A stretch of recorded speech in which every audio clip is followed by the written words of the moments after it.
Good morning everyone, this is George Beyrouthi giving you the market report for Monday morning, that's Monday the 29th of September. Here we are, we're a stockbroking firm located on the Gold Coast in Queensland, Australia, and I intend to give you more information about our company later in this presentation. Let me start with a disclaimer. Everything I say here is for general advice and general information only, and before you take any action, please consult with your professional advisor or talk to us directly. A copy of this disclaimer is available to you should you wish to receive it. Please call the office to get a copy. Overnight and from around the globe, we start with what happened on the weekend with Wall Street. We've seen Wall Street climbing up 169 points, and the Dow Jones, that was actually up nearly 1%. The S&P 500 index was up 0.9% at 1,982. In Europe, the Stockmarket 50 index, that comprises several European major markets, was up 0.5% at 3,219. And in London, the FTSE 100 was up 0.2%. In Japan, the Nikkei was down 0.9%. And in China, the Shanghai index was steady at 2,436.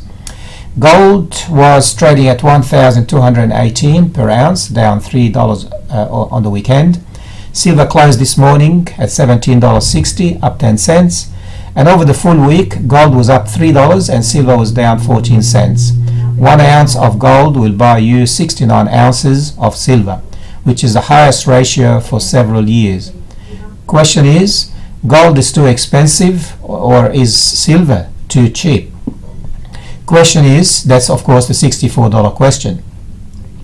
Crude oil was at 93.4 US a barrel, up 10 cents, and copper, the world's economic barometer for our miners such as BHP,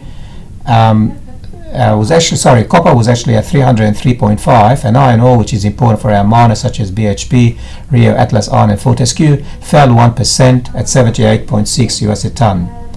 On the currencies, our dollar will give you 87.7 US cents, 95.5 Japanese yen, and 69.1 euro cents, and 53.8 British pence. And these, of course, are intra-banks rates. On our market on Friday, the benchmark ASX 200 lost 69 points, or 1.3%, and the best performers was actually Newcrest Mines, up 5%, followed by Westfield, up 1.2%.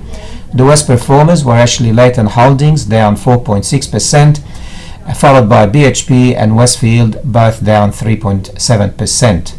And the Australian share market is tipped to open slightly higher this morning. The SPI futures contract was showing 9 points up, indicating a flat to positive start when the market opens in less than 1 hour. I also like to mention that in our market report we have various editorials, and today we continue with our editorial on market efficiency versus anomalies. It's a spat between two camps at various academic spheres, one from America and various people from all over the world. They actually refer to whether market is efficient or not. If you want to read that particular editorial and the previous parts, or want to look at the series that we put on options, where we covered all the strategies that we take here at FS Securities, and before that we had a long series on futures contract. All you have to do is go to the website and subscribe on a 15-day free trial. Alright, during the week our analysts here at FS Securities place several stocks for picks and trades. This is only a summary of the portfolio that you see here on the screen. A more detailed information is placed on the website under our picks and trades menu. And again, if you wish to discuss any of these stocks, you may wish to call us directly, or you may see more detailed information on the website. Every day we update the market volume to show the trend over the last 3 weeks. We also like to show the ratio of advances to declines. It really shows the strength of the momentum and how the buyers and sellers interact. I believe this is one of many ways to understand the trend of the market. Again, this chart is available on our market report that we send to our subscribers and we place on the website. And you can see here for the last 8 days we had 6 declining days and only 2 advances. And you can see that on Friday and on Monday as well, we've seen very major sell-off with very high percentage in the declines. Again, we believe this is important to understand the trend of the market. We also, every day we scan the market, we give you the various companies that rose on the market.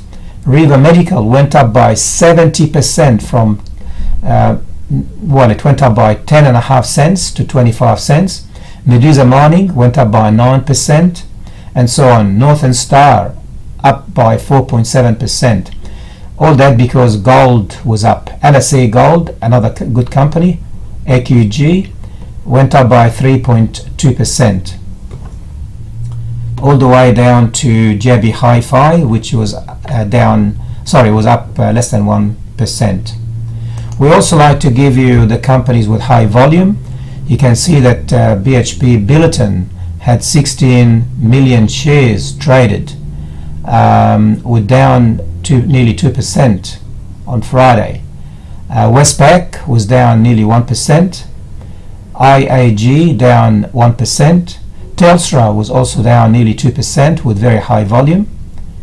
So again, it gives you a perspective about which company went up and which company went down. Alright, now in terms of the sectors, there was only one sector that went up, which was the gold sector, up 1.8%, and finished on the top half of the range of trading during the day. Going down that list, we can see the sectors that badly performed on Friday. Looking down for any number that starts with 2, no. 1.6% the materials, 1.9% the information technology, down 1.6% the energy, and look where it finished. It finished right at the bottom of the range. The information technology 1.9% and finished in the lower quartile of the range of the day. Every weekend we update the following table. We show you the 2-week overview. You can see that the Dow Jones dropped 1% over the week. However, when you take the rise the week before, over the last 2 weeks, the Dow was actually up by 0.7%. In terms of the S&P 500, over 2 weeks was almost steady. The volatility index went up by 22% over last week. Again, still lower level of 14.85. That's still considered to be low to worry about if the market is nervous. I think the market in America is still very complacent. In terms of commodities, over the last 2 weeks, gold was down by 0.7%, but look at what happened to silver. Silver was down by 5%. Crude oil was down 1.3% over 2 weeks. And in other words, it fell last week as well as the week before. In terms of the dollar, our dollar was down 3% over the last 2 weeks. So it continued to drop last week and the week before. And the American dollar, of course, gaining strength. Very small rise last week, but over the last 2 weeks was up 1.9%. In terms of put over call options, we've seen major rise in that ratio. It tells us that people are starting to hedge, which is more or less contradicting what's happening here with the VIX. But it's all now up 1%, so in other words, for every one call option there is 1.02 put option. In terms of our market, here we have all the sectors were down over the last 2 weeks. There are two sectors that performed well last week, that is the healthcare and gold. Both of them were up. All the other sectors were down. Looking down that list, 3.2 2, that's the metal and minings. Materials down nearly 3%. Energy down nearly 3%. Over the last 2 weeks, going and seeing the big picture here, we've got 4.76, which is actually the financials. We're down nearly 5% over the last 2 weeks. And then you've got resources, mid-cap, materials, metal and minings, and the property market was down also nearly 5%. In terms of our companies, the companies that we like to trade because they've got high liquidity and we can trade options on them, going down that list here, the last column, AMP was up 0.9% and Bramble up 0.3%. On the downside, the largest number here is the 7.69, which is Leighton Holdings, 7.7%, followed by Westpac, nearly 7%. And then we've got here CBA down 6%, ANZ 5.6%. All the banks obviously were hammered very badly the last 2 weeks. In terms of ex-dividends, the companies that actually offer dividends for those who own them, here there is a list here. Anyway, that list is updated on a regular basis, so you can see it by date, then you can see it by percentage, you can see which company offers the best yield, and finally, to help you go through the alphabetical order and find where your company is, there is that list as well. Okay, who I am, my name is George Beyrouthi. I'm the director here at FS Securities. I have many years of trading and investment experience and several qualifications to support what I offer my clients. My ambition today is to help our clients and prospective clients to become effective investors and traders.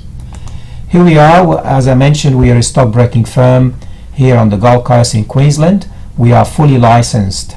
We trade shares, options, commodities, CFDs and foreign exchange, and offer our clients a very attractive investment at 7% interest over 1 year, and that interest is paid monthly.